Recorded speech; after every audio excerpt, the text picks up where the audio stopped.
guys! Welcome back to my YouTube channel and starring sa Succulent Lowlander in Davao City, Philippines. Ayan guys, galing kami ng Buddha.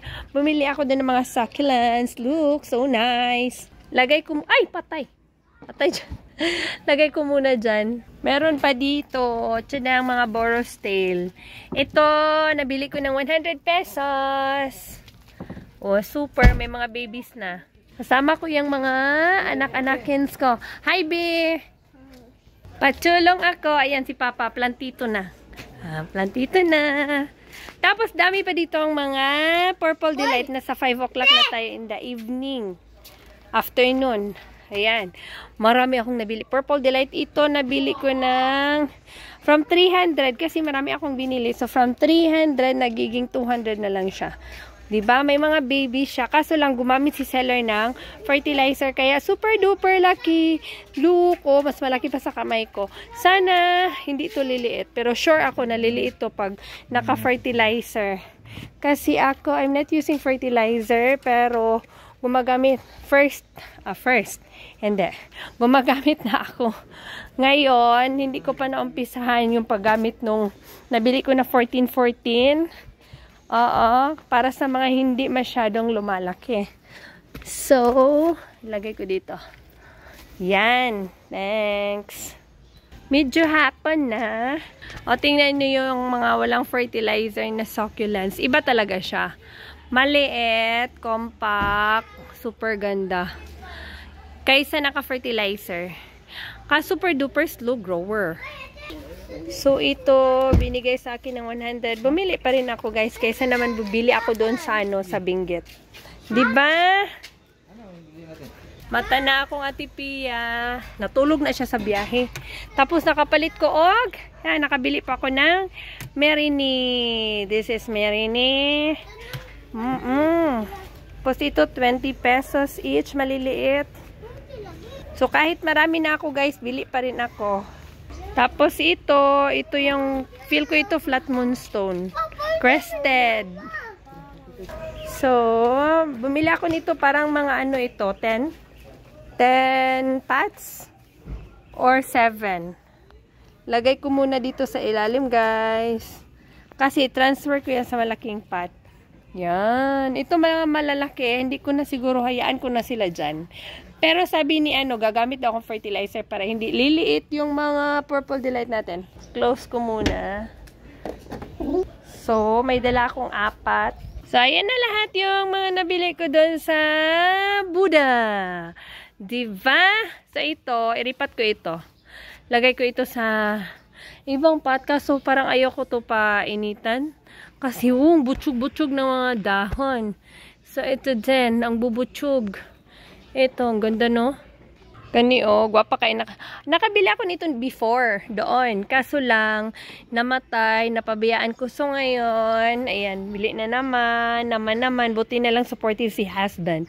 So, anyway, guys, dito na area, actually, yung iba, nag-change na kasi yung direction ng sunlight. Again.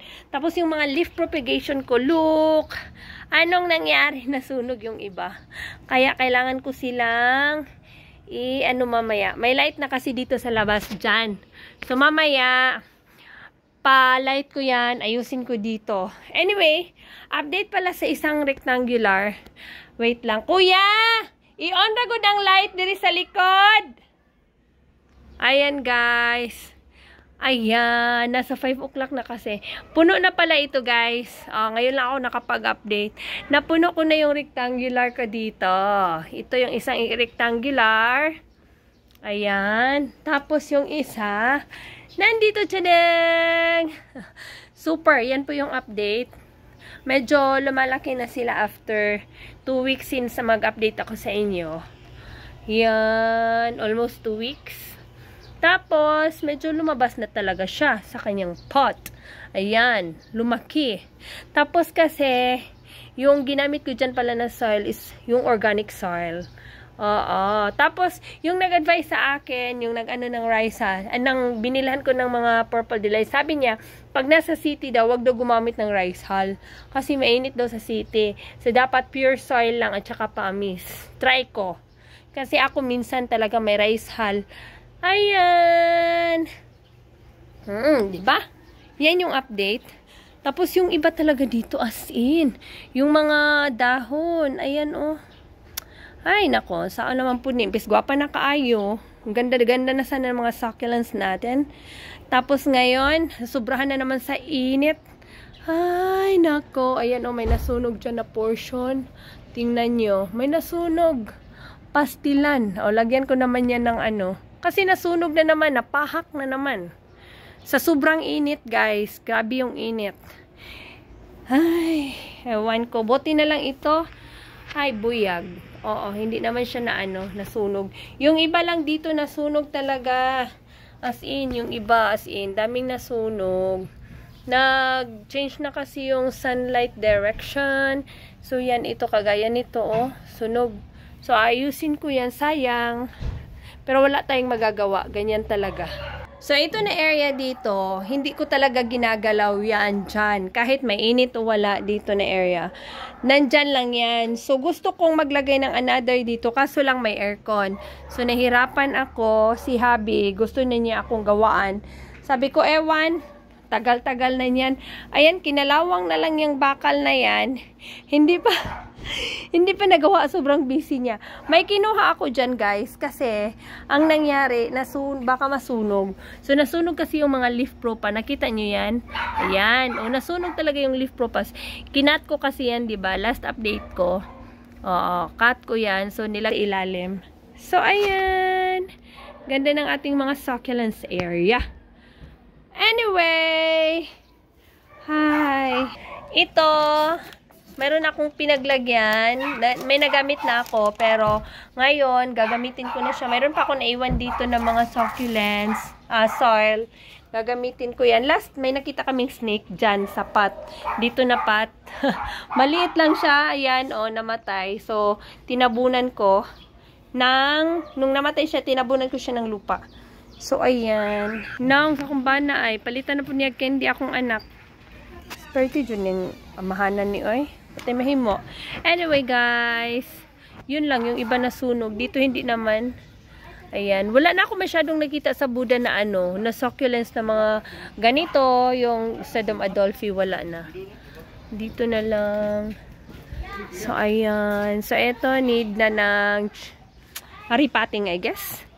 So, ayan. Ito, marami ng babies. Ito yung mga nabili ko. Sinadya ko itong bilihin from 300 per pot.